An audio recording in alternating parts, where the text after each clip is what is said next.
Hello friends, नमस्कार। Welcome to SSC aspirant. आशा करता हूँ कि आप लोग सभी अच्छे होंगे और अपनी अपनी पढ़ाई अच्छे से कर रहे होंगे। आज मैं शुरू करने जा रहा हूँ SSC CGL top 10 math questions. ये एक सीरीज होगी, हर दिन 10 क्वेश्चंस।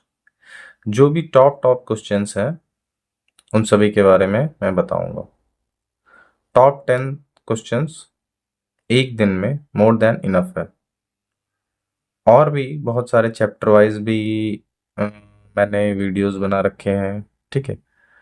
और जैसे कि जितने भी चैप्टर हैं मैथ्स के, उन सभी चैप्टर्स के बारे में लॉन्ग वीडियोस, उसके शॉर्ट ट्रिक्स क्या हैं, कैसे उन्हें टैकल करने हैं, सारे के सारे शॉर्ट ट्रिक्स और सही टाइम से। क्योंकि अभी तो एक और भी नया रूल लागू कर दिया एसएससी ने, जल्दी करना है।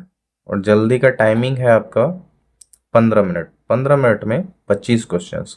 और 15 मिनट में 25 क्वेश्चंस करने, जिन बच्चों को क्वेश्चंस जिन बच्चों ने क्वेश्चंस की प्रैक्टिस नहीं करी है, ठीक है, जिन्हें शॉर्ट ट्रिक्स नहीं आती है, ठीक है, वो बच्चे 15 मिनट में करना लगभग असंभव ही है। क्योंकि प्रैक्टिस और शॉर्ट ट्रिक्स, इनके माध्यम से हम कोई भी क्वेश्चन को समय से पहले सॉल्व कर सकते हैं। तो इन सभी बातों को ध्यान में रखते हुए मैं आपके सामने सिर्फ और सिर्फ शॉर्ट ट्रिक्स को ही ये करूंगा, ठीक है। शॉर्ट ट्रिक्स में क्या है कि आप किसी भी क्वेश्चंस को जल्दी और फास्ट ही कर सकते हो। और वही जो हमने बचपन में अपने पढ़े हैं, ठीक है, कि किसी भी क्वेश्चंस को कैसे टैकल करते हैं, तो उसके लिए हम लोगों ने बहुत ही लंबे लंबे लॉन्ग लॉन्ग मेथड का यूज़ किया है। एक छोटा सा क्वेश्चंस भी है तो उसके लिए बहुत समय लग जाते थे, ठीक है।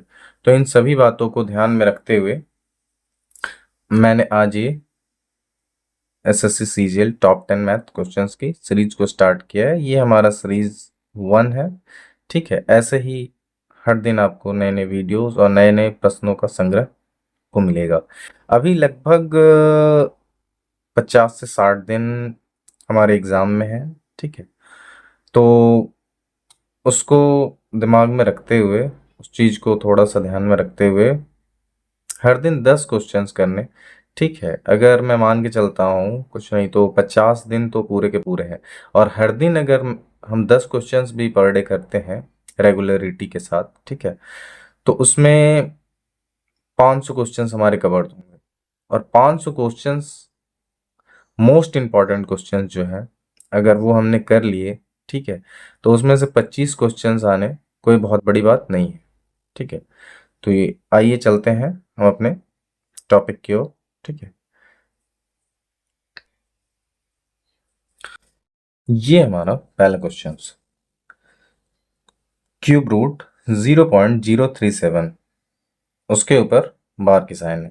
तो सबसे पहले तो हम ये बार के साइन के बारे में जानेंगे। ये बार का साइन हमारा किस तरीके से हटाते हैं, ठीक है। ये हमारा सॉल्यूशन होगा। तो बार को हटाने के लिए पहले तो हमें क्यूब रूट है तो क्यूब रूट को ही करना है, ठीक है। 0 पॉइंट में तो 0 पॉइंट में ही होगा। जब हम बार को हटाते हैं तो जो संख्या है वो पूरे के पूरे आएंगे। और उसके नीचे जितने संख्याओं पे बार है उसके नीचे उतना 9 आ जाएगा। 1 2 3।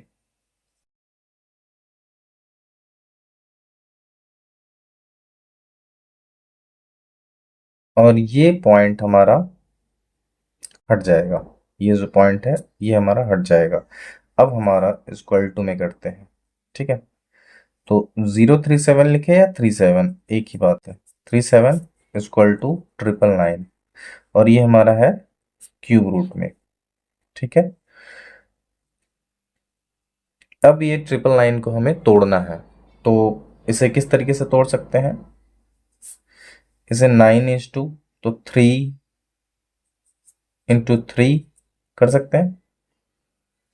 और 3 3 9 हो गया, इंटू 111। तो 111 को भी हम तोड़ सकते हैं। 37 थ्रीजा हमारा होता है 111। तो ये कैलकुलेशन आपके माइंड में होना चाहिए, ठीक है। चूंकि ये मैं कोई बेसिक कंसेप्ट आपसे शेयर नहीं कर रहा हूँ, ये हम टॉप क्वेश्चंस जो हमारे टॉप 10 क्वेश्चंस हैं उनको ये कर रहा हूँ, ठीक है। तो ये हमारे इंपॉर्टेंट क्वेश्चंस हैं और मैं ये मान के चल रहा हूँ कि आप लोगों की बेसिक पहले से कंप्लीट है, ठीक है। चूंकि एग्ज़ाम के 1-2 महीने में हम पूरे तरीके से बेसिक में नहीं जा सकते हैं, और अगर फिर भी आप लोगों को बेसिक सीखना है तो आप हमारे चैनल पे जाके लॉन्ग वीडियोस हैं, उनके बेसिक कंसेप्ट मैंने बता रखे हैं, ठीक है। तो आप उनको देखो, ठीक है। उसमें डिजिटल सम है, कैलकुलेशन को स्पीड कैसे करना है, किन किन बातों को ध्यान रखना है, उन सभी चीज़ों के बारे में मैंने बेसिक से अच्छे से समझाया है और बताया हुआ है, ठीक है। तो आप उसको जाके एक बार देखें, ठीक है, चेकआउट करें और वहाँ से आप ये कर सकते हैं, ठीक है। और बाकी आइए चलते हैं, ये हमारा 3 into 37 हो जाएगा, ठीक है। और ये हमारा ऊपर में 37, ये हमारा क्यूब रूट में ही है अभी तक, ठीक है।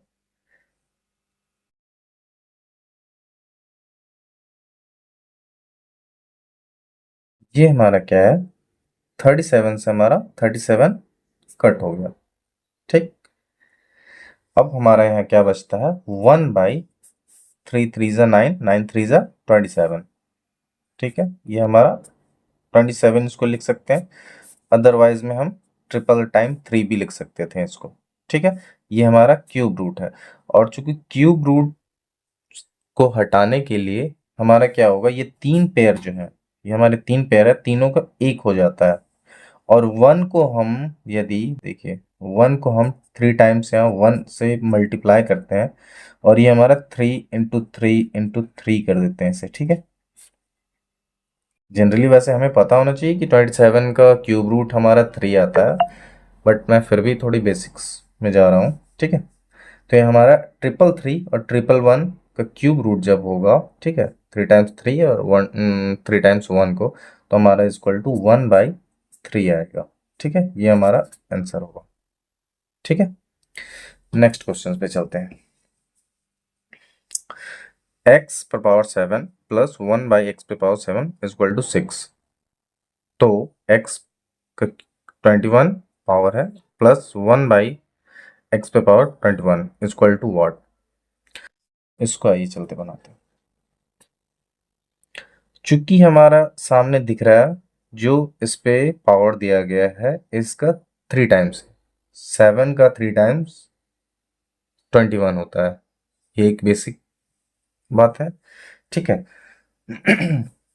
यहाँ क्या है, 7 जो है हमारा 21 ही मान लेते, 21 7 का 3 गुना है, ठीक है।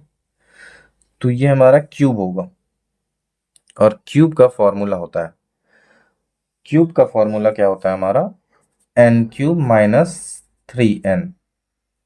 n हमारा पावर होता है, ठीक है। जो उसके पावर की वैल्यू दे रखी होती है, तो n हमारा 6 है, ठीक है। ये हमारा जब क्यूब हो रहा है, ठीक है, x पर पावर 7, 7 का 3 टाइम्स करेंगे तो हमारा 21 होगा, तो उसी तरीके से 6 का पावर क्यूब होगा, चूंकि उसकी वैल्यू 6 दे रखी है, ठीक है।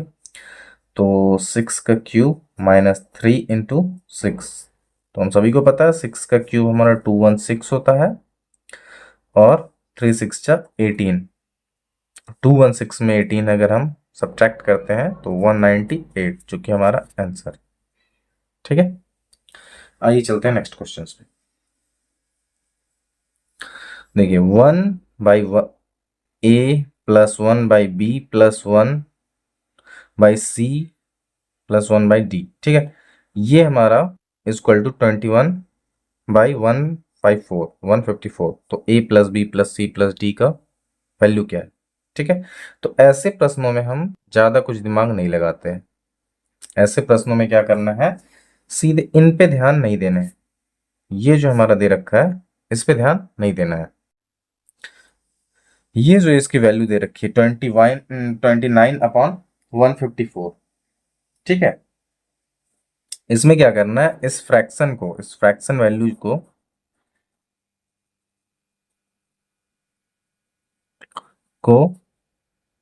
क्या करना है, अपोजिट कर देना है, ठीक।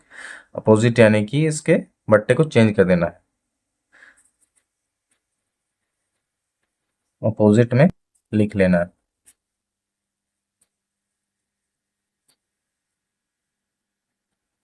ठीक है, 29/154 है, तो ये हमारा 154/29। तो इसको जब हम डिवाइड करते हैं, जनरली जो हमारा मेथड है 29/154, ठीक है, तो 29 से हम इसको डिवाइड करते हैं। तो 29 को हम कितना टाइम मल्टीप्लाई करेंगे कि 154 हो, तो 154 तो नहीं आएगा, 145 आएगा। 29 5 जा 145, ये हमारा सब्ट्रैक्ट होगा। ठीक है, 14 में 5 गया 9। अब ये 9 से हम इस 29 को डिवाइड करेंगे। जैसे हम HCF निकालते हैं, मस से निकालने की विधि आप लोगों को पता होगी। तो 9 3 जा 27, ठीक है, यहां हमारा 2 आएगा। ठीक है, अब ये 2 से भी 9 को हमें डिवाइड करना है। 2 4 जा 8, यहाँ पे 1 आ जाएगा। ठीक है, तो ये हमारा क्या है, ये हम ए मानेंगे इसे। सबसे पहला जो डिवीजन करने के बाद जो हमारा आएगा, तो पहला जो भागफल निकलेगा वो हमारा ए होगा, दूसरा बी होगा, तीसरा सी होगा, और जिससे हम लोगों ने भाग किया था लास्ट टाइम वो हमारा डी होगा। और इन सभी का ऐड करके इन्होंने पूछा है। तो 5 + 3 + 4 + 2, तो 5 3 8 8 4 12 12 2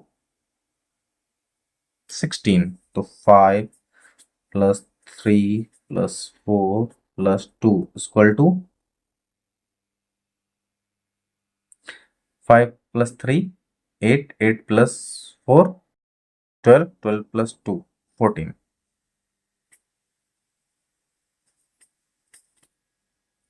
ये हमारा आंसर होगा। आइए चलते हैं नेक्स्ट क्वेश्चन पे। हाँ, नेक्स्ट क्वेश्चन है क्वेश्चन नंबर 4। 64% का वर्गमूल क्या है? तो ज्यादातर बच्चे इसे गलत कर देते हैं, जबकि इसका सही तरीका है। ठीक है, इसका सही तरीका मैं बताता हूँ। ये हमारा क्या वर्गमूल बोला है इन्होंने, तो 64%, तो 64% को हमें 64/100 ऐसे लिखना है। ये हमारा रूट हो जाएगा। ठीक है, अब हमें क्या करना है, सीधा सीधी इसे रूट कर देते हैं। ठीक है, ये हमें क्या करना है, रूट करना है। ठीक, तो इसका रूट होगा 64 का 8 और 10 का 100 का 10। ठीक है, ये हमने रूट हटा दिया, लेकिन जो कि परसेंट में है तो इसका आंसर भी परसेंट में ही चाहिए उन्हें। ठीक है, तो ये हमारा क्या होगा, जब हम इन्हें परसेंट में करना होता है तो 100 से मल्टीप्लाई करना होता है। ठीक है, तो 0 से एक 0 कट गया, 8 10 जा 80%, ये हमारा आंसर होगा। शॉर्ट कैलकुलेशन के माध्यम से भी हम कर सकते हैं। ये हमारा, आइए चलते हैं नेक्स्ट क्वेश्चन पे, क्वेश्चन नंबर 5। ठीक है, नेक्स्ट क्या है, 154 + 3, ये हमारा रूट में दे रखा है, ये सारे के सारे रूट में है। ठीक है, 154 + 3 प्लस रूट 154 + 3 प्लस रूट, ठीक है, फिर हमारा रूट ही है 154 + 3, फिर रूट, फिर 154 + 3, ये हमारा इनफाइनाइट तक है। तो इसका एक बेसिक सा फॉर्मूला होता है। ठीक है, इसमें कुछ नहीं करना है, क्योंकि ये प्लस में है। ये दो तरह के क्वेश्चंस आते हैं इसमें, एक तो ये हमारा प्लस हो गया, दूसरा हमारा माइनस में हो जाएगा। ठीक है, तो 154 जो है हमारा और ये 3 है, तो इन दोनों में हमारा कॉम्बिनेशन, इसको इसी तरीके से बनाना है 154 और 3 में, कि 154 को हम इस तरीके से तोड़े कि उसे घटाने पे हमारा 3 आ जाए। ठीक है, 154 को हम सबसे पहले तो इसका जिस तरीके से गुणनखंड विधि द्वारा, एक सिंपल गुणनखंड विधि द्वारा हम लोग इसे निकाल लेते हैं। ठीक है, 154 को गुणनखंड करना है, फैक्टर इसका निकालने के बाद ही कुछ कर सकते हैं। ठीक है, तो 2 से काटेंगे हम लोग, 2 से 2 सत्ते 14, एक बचा, 2 सत्ते 14, फिर हम 7 से कटेगा, ये 7 से 11 टाइम में, ठीक है। तो देखिए 7 दूनी 14 और 11, 14 में 11 जाएगा तो 3 आएगा। तो ये कैलकुलेशन आपके माइंड में होना चाहिए, इतना बेसिक बेसिक चीज आपको जानकारी होनी चाहिए इसकी। तो 154 को हम किस तरीके से तोड़ सकते हैं, 14 इंटू 11 के फॉर्मेट में, ठीक है। और इसका डिफरेंस हमारा 3 आएगा, ठीक है। चूंकि और सिर्फ हमारा मुख्य काम इसमें इतना ही है, ये हम जब मैंने फैक्टर निकाल लिया हमने, ठीक है, बस हमारा काम हो गया। अगर ये प्लस में है, क्योंकि ये प्लस में है, ठीक है, चूंकि ये प्लस में दे रखा है, तो इसका आंसर जो होगा, आंसर जो होगा ये हमारा 14 होगा, जो कि बड़ा है। इन दोनों में बड़ा कौन है, 14। तो चूंकि प्लस में है तो 14 होगा, और यदि यही यही माइनस में रहता तो हमारा आंसर क्या होता, 11 होता, छोटा वाला, ठीक है। अभी 14 होगा, ठीक। आइए चलते नेक्स्ट क्वेश्चन पे। ये हमारे क्या है, क्वेश्चन नंबर 6। पहली 85 पूर्ण संख्याओं का औसत ज्ञात कीजिए। पहली 85 पूर्ण संख्याओं, सबसे पहले तो हमें ये ज्ञात होनी चाहिए कि पूर्ण संख्या क्या होती है। पूर्ण संख्या वह संख्या होती है, पूर्ण संख्या क्या होती है, जो जीरो से स्टार्ट हो। और प्राकृत संख्या क्या होती है, इसमें और भी एक प्रश्न आ सकता है प्राकृत संख्या के बारे में। प्राकृत संख्या जो है वो हमारा 1 से स्टार्ट होता है, ठीक है। तो पूर्ण संख्या 85 तक का औसत पूछ रहा है, ठीक है। तो 85 पूर्ण संख्याओं का, ना कि 85 तक, 85 तक नहीं पूछ रहा है वो, जीरो से लेके 85 संख्या, यानी कि जीरो अगर हम काउंट करते हैं, ठीक है, अगर हम जीरो भी काउंट करते हैं, 0+1 +2 +3 जो भी है, ठीक है, ये हमारा 84 तक ही 85 हो जाएगा।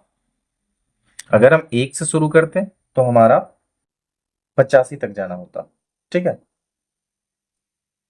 तो हमारा औसत निकालने का फॉर्मूला क्या होता है, औसत का फॉर्मूला होता है हमारा, औसत बराबर क्या होता है,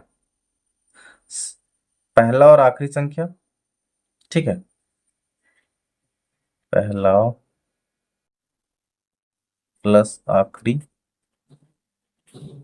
ठीक है, और इसे 2 से डिवाइड करना, ठीक, बराबर पहला हमारा 0 हो गया, आखिरी हमारा 84 हो गया, ठीक है। ये हम 2 से डिवाइड करेंगे, ठीक है। तो ये हमारा आंसर आ जाएगा 42, ठीक है। आइए चलते हैं नेक्स्ट क्वेश्चन पे। ये हमारा नेक्स्ट क्वेश्चन, ठीक है। तो यहाँ पे जो क्वेश्चन दे रखा है, 31 का क्यूब प्लस 18 का क्यूब माइनस 37 का क्यूब प्लस 210, ये किसके बराबर है। तो चूंकि इतना बड़ा बड़ा क्यूब हमें किसी को भी याद नहीं होता है इतना, ठीक है, 20 तक भी करना बहुत ही मुश्किल हो जाता है, ठीक है। फिर भी मैं कहता हूँ कि 20 तक कम से कम याद होने चाहिए, ठीक है। तो आइए इसका सॉल्यूशन देखते हैं शॉर्ट ट्रिक्स के माध्यम से, ठीक है। तो 31 का क्यूब निकालना तो बहुत ही मुश्किल है, ठीक है। तो यहाँ पे हम यूज करेंगे डिजिटल सम के। यहाँ पे हम किस चीज का यूज करेंगे, डिजिटल सम। तो डिजिटल सम के बारे में मैंने विस्तार से अपने चैनल पे बता रखा है, इसके एक अच्छी सी वीडियो मैंने बना रखी है, जिसके माध्यम से आप बड़े से बड़े कैलकुलेशंस को आसानी से उसके ऑप्शंस से चूज कर सकते हो, ठीक है। उसके ऑप्शंस के माध्यम से आप चूज कर सकते हो। तो सबसे पहले तो मैं आप सभी को ऑप्शंस दे देता हूँ, ठीक है। उसी के बेस पे ही ये हमारे क्वेश्चंस बनेंगे, बिना ऑप्शंस के डिजिटल सम में आप नहीं बना सकते हो, ठीक है। तो आइए चलते हैं, पहले ऑप्शंस देख लेते हैं। आइए देखते हैं ऑप्शंस। ये हमारे, सबसे पहले हम इन्हें सॉल्व कर लेते हैं एक बार, ठीक है। तो डिजिटल सम जब मैं लगाऊंगा इसमें 3 + 1, ये कोई फर्क नहीं पड़ेगा इसमें कि कितना संख्या है क्या है। डिजिटल सम का सीधा सा मतलब निकलता है कि जो भी संख्या दे रखा है तो उन सभी को तोड़ के हमें सिर्फ एक सिंगल डिजिट में करना है। डिजिटल सम का मतलब ही होता है कि जो भी संख्या दे रखा है उसे हमें सिंगल डिजिट में लाना है। ठीक है, तो 3 और 1 है, 31 को हम 3 1 मानेंगे। ठीक है, तो 3 1 कितना होता है, 3 + 1 4, तो 4 का क्यूब कितना होता है, 4 का क्यूब हमारा होता है 64। क्या होता है, 3 + 1 4, 4 का हमारा क्यूब हो जाएगा 64। 64 हमारा क्या होगा, 6 4 10, तो 10 को 1 0 1, 1 का क्यूब 1 ही होगा। ठीक है, प्लस 1 8 9, तो 9 का क्यूब कितना भी कर लो, ये 9 एक ऐसी संख्या है जिसे कुछ भी करने पे हमारा वो 9 ही रहेगा। ठीक है, जब हम उसे डिजिटल सम में करते हैं, जैसे कि आप देखिए 8 1 9, तो यहाँ 9 का क्यूब, तो 9 का क्यूब कितना होगा हमारा 27। 27 को जब हम ऐड करते हैं 2 + 7, ठीक है, ये हमारा 2 + 7 करते हैं, ठीक है, तो हमारा 9 ही आता है। ठीक, क्यूब हटेगा। ठीक है, नेक्स्ट हमारा है -37, तो 3 7 10, तो 10 को हम जब प्लस करते हैं तो 10 का क्यूब, ठीक है, 10 का क्यूब करते हैं तो -100, तो 100 को हम 1 काउंट करेंगे। ठीक है, प्लस 210, प्लस हमारा कितना है 210, 213। ठीक है, ये हमारा कितना होता है 1 + 9 + 3, 1 9 10, 10 3 13, 13 में से एक चला गया 12। ठीक है, या तो ये 1 और ये 1 चला गया, 9 3 12, 12 को भी हम सिंगल डिजिट में करेंगे। ठीक है, 2 1 3, तो हमारा 3 आना चाहिए। यहाँ पे हमारे ऑप्शंस में सभी को अगर हम ऐड करेंगे तो हमारा 3 आना चाहिए। ठीक है, देखते हैं, 8 और 1 9, 9 अगर आ जाए, 3 + 9, 3 + 6, 3 + 6 अगर हम इसे ऐड करते हैं तो 9 होगा। 9 को हम 0 भी कंसिडर कर सकते हैं। ठीक है, क्योंकि डिजिटल सम में 9 का कोई वैल्यू नहीं होता। 9 को हम ऐड करें या सब्ट्रैक्ट करें कोई मतलब नहीं 9 का। ठीक है, तो 3 + 6 अगर 9 हो जा रहा है कोई सा भी ये, ठीक है, तो हम उसे छोड़ सकते हैं। 3 + 6 9 हो गया, 8 + 1 खत्म हो गया। ठीक है, ये हमारा 0 कंसिडर करेंगे इसका आंसर, तो 0 तो हमारा है नहीं। ठीक है, 1 + 4 5, 5 + 2 7, 7 + 8। ठीक है, ये हमारा कितना हुआ 15। 15 अगर हम करते हैं तो 15 हमारा कितना होगा 1 + 5, ये हमारा 15 हुआ, तो 1 + 5 को ऐड करते हैं तो 6 होता है, और ये हमारा माइनस में 6 है। ठीक है, नेक्स्ट करते हैं, और ये जो -6 हो या +3 हो एक ही कंसिडर उसको करना पड़ता है डिजिटल सम में। ठीक है, जैसे कि हमारा आंसर +3 आया है। ठीक है, तो इसमें जब हम 9 को माइनस करेंगे, ठीक है, जो भी संख्या आया, ठीक है, तो उसको हम 9 से अगर माइनस करते हैं तो हमारा -6 ही आएगा, जो कि हमारा ये आंसर है। ठीक है, लेकिन फिर भी हम आगे देख लेते हैं, जबकि आंसर हमारा ये हो चुका है, बी नंबर हमारा आंसर है। ठीक है, नेक्स्ट हम देखते हैं डिटेल्स, हमको थोड़ा सा जानकारी के लिए हम लोग ये देख रहे हैं। ठीक है, बाकी हमारा हम लोगों ने सॉल्व कर लिया। ठीक है, 5 + 4 9 हो गया, तो ये हमारा कट गया। 6 + 7 13 हुआ, तो 13 को ऐड करेंगे तो ये हमारा, सॉरी, ये ऐड करेंगे 1 + 3 = हमारा 4, 4 तो हमारा आंसर है नहीं। ठीक है, 2 + 3, ठीक है 5, और 4 + 5, 5 + 4, ये हमारा 4 और 5 9, ये हमारा कट गया। ठीक है, 2 + 3 तो 5, माइनस का 5, ये हमारा माइनस का 4, माइनस का 6, यहाँ तो 0 ही आ रहा था। ठीक है, तो ये हमारा बी आंसर होगा। ठीक है, आइए चलते हैं नेक्स्ट क्वेश्चन।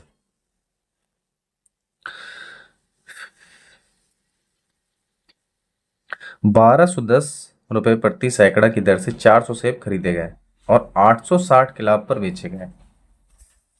ठीक है, ये हमारा क्वेश्चन क्या कह रहा है, ₹1260 प्रति सैकड़ा की दर से 400 सेब खरीदे गए और 860 के लाभ पर बेचे गए। ₹860 का उस पर बेनिफिट हुआ। ठीक है, प्रति दर्जन सेबों का विक्रय मूल्य ज्ञात करें। तो ये हमसे एसपी के बारे में पूछ रहा है, एसपी इक्वल टू वॉट। ठीक है, सेलिंग प्राइस। ठीक है, और ये हमारा जो क्वेश्चन है,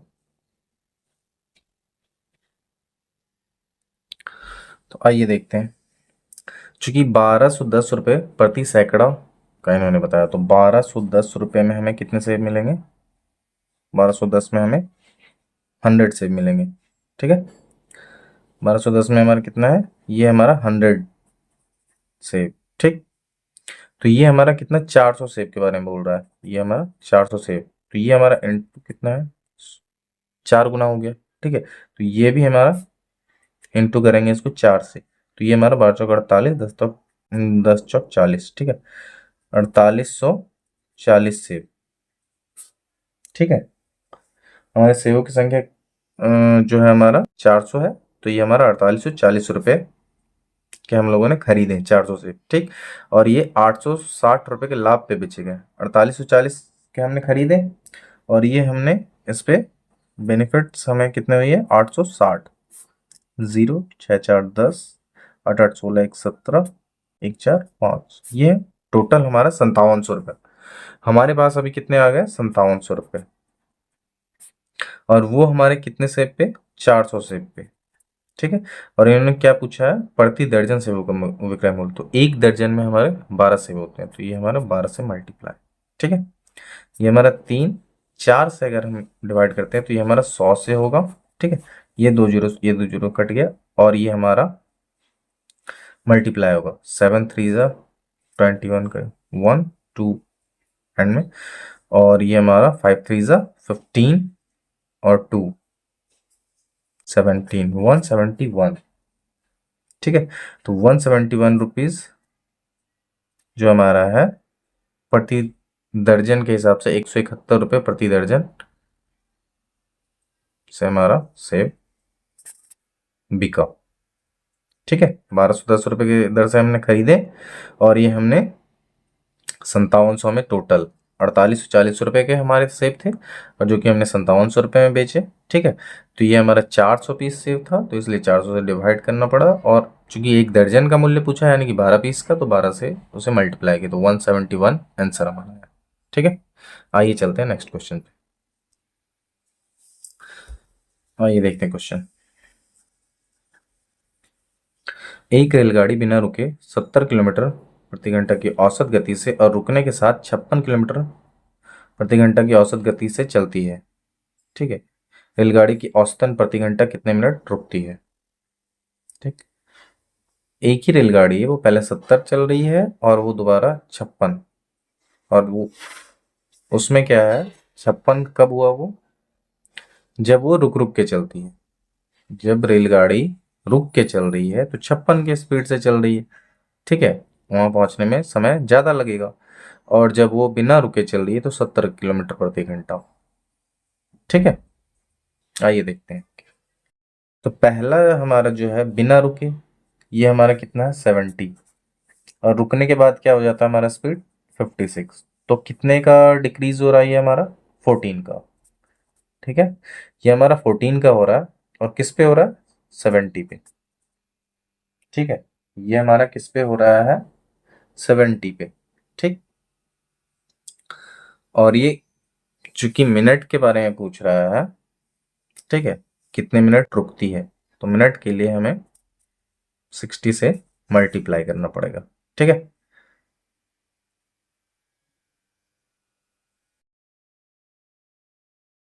ये हमारा 0 से 0 कट गया, 7 2 14। ठीक, तो 2 6 हमारा 12, ये हमारा क्या हुआ? 12 मिनट निकल के आया।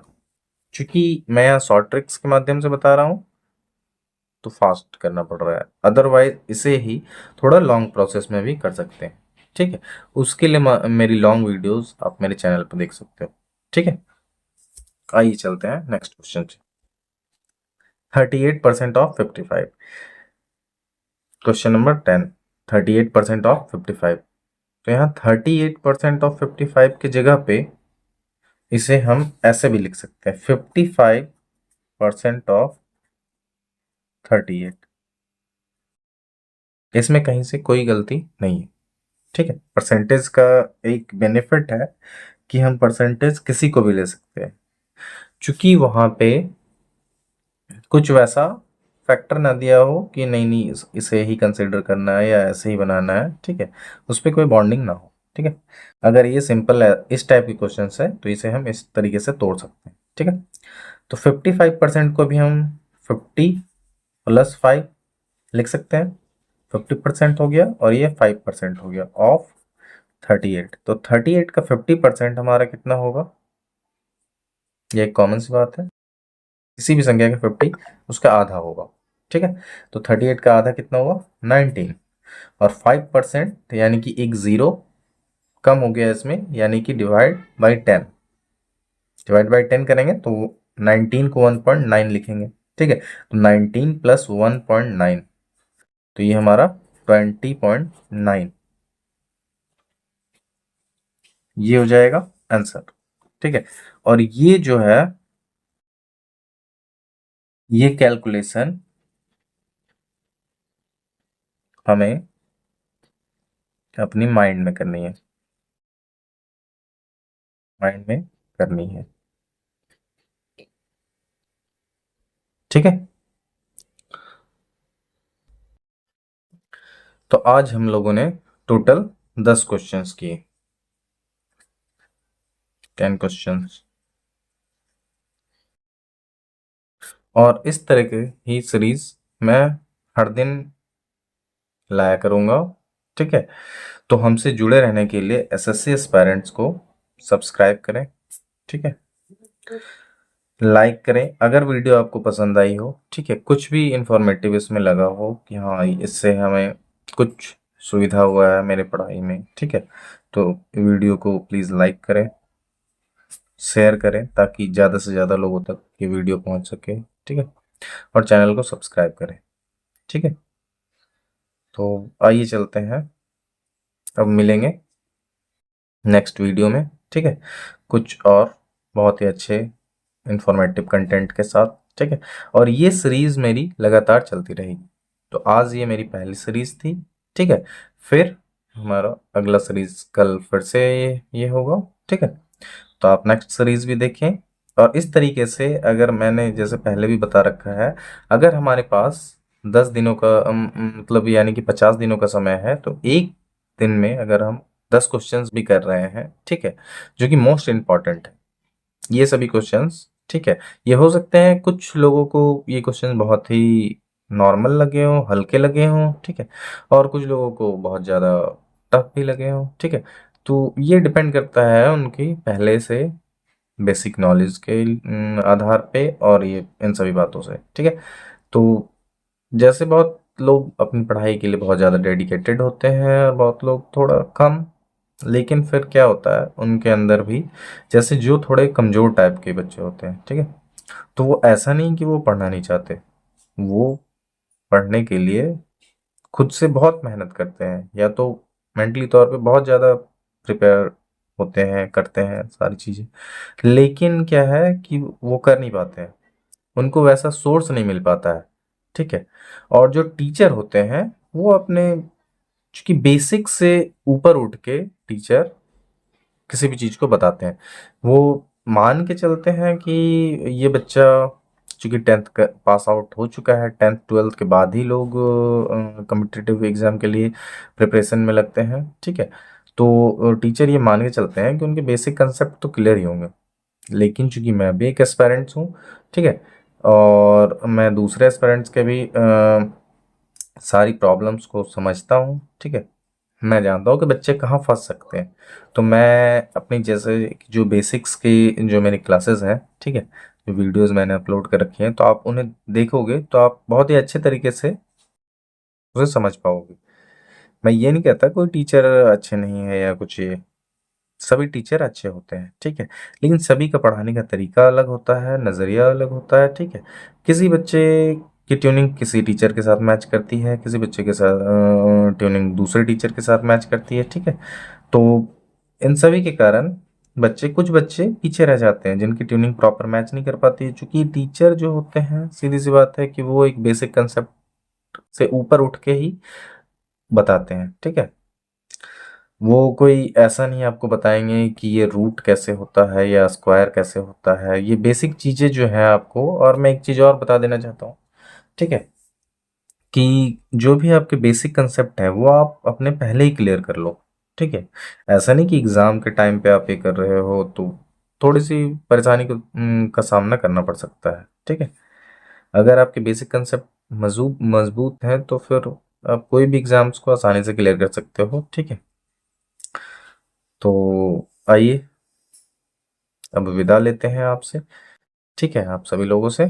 और ये वीडियो को आप दोबारा देखें, ठीक है। हो सकता है एक बार में ना समझ में आए तो दोबारा से उसे रिवाइंड करके देख लें, ठीक है, तो फिर समझ में आ जाएगा। और नेक्स्ट वीडियो में मैं आपको और भी अच्छे तरीके से एक्सप्लेन के साथ बताऊंगा, ठीक है। मेरी चॉइस ये है कि आप सभी लोग जल्दी सीखें।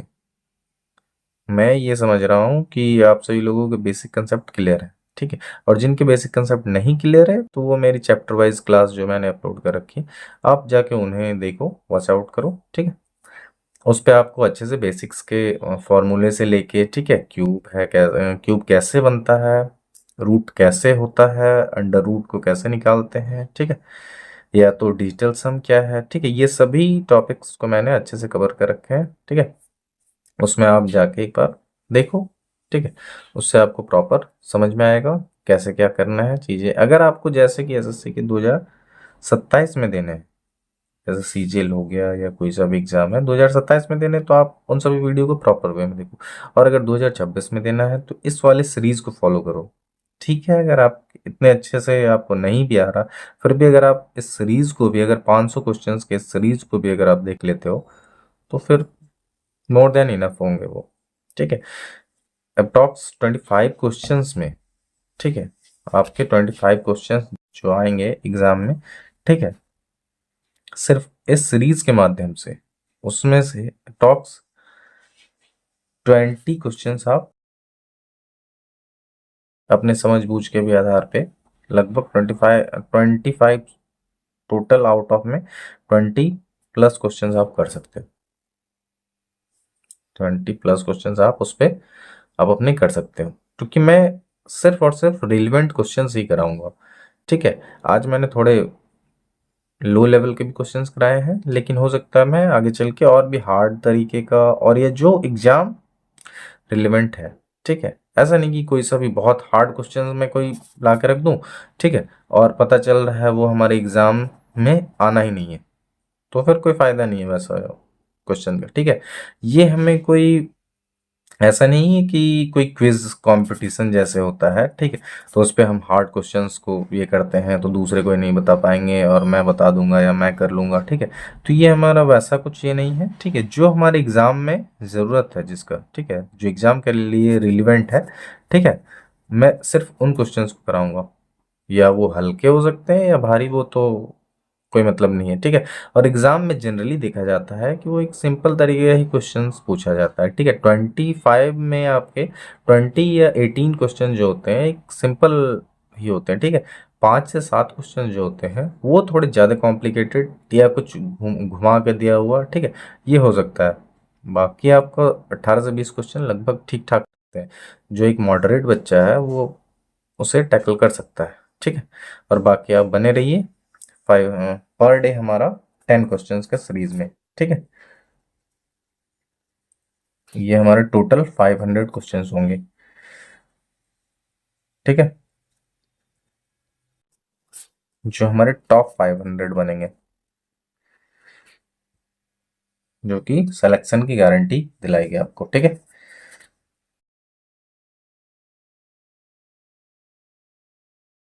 तो एक तरीके से आप मैथ की जो प्रॉब्लम है या फिर टेंशन है, आप उसे छोड़ दो, ठीक है, वो हमारे ऊपर छोड़ दो, ठीक है।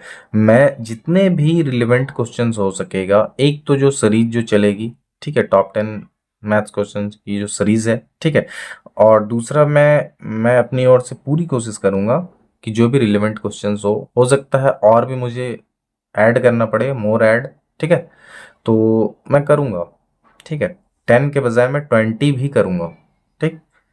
बस आप लोगों के एग्जाम में मैं कुछ मदद कर सकूं, ठीक है, मेरी यही कोशिश रहेगी, ठीक है।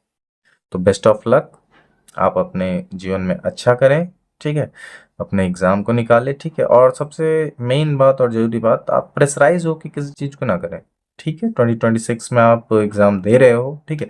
बहुत सारे सिलेबस को आपने नहीं भी कवर किया है, लेकिन मैं मैथ्स के बारे में तो मैं पूरे तरीके से ये कर रहा हूँ।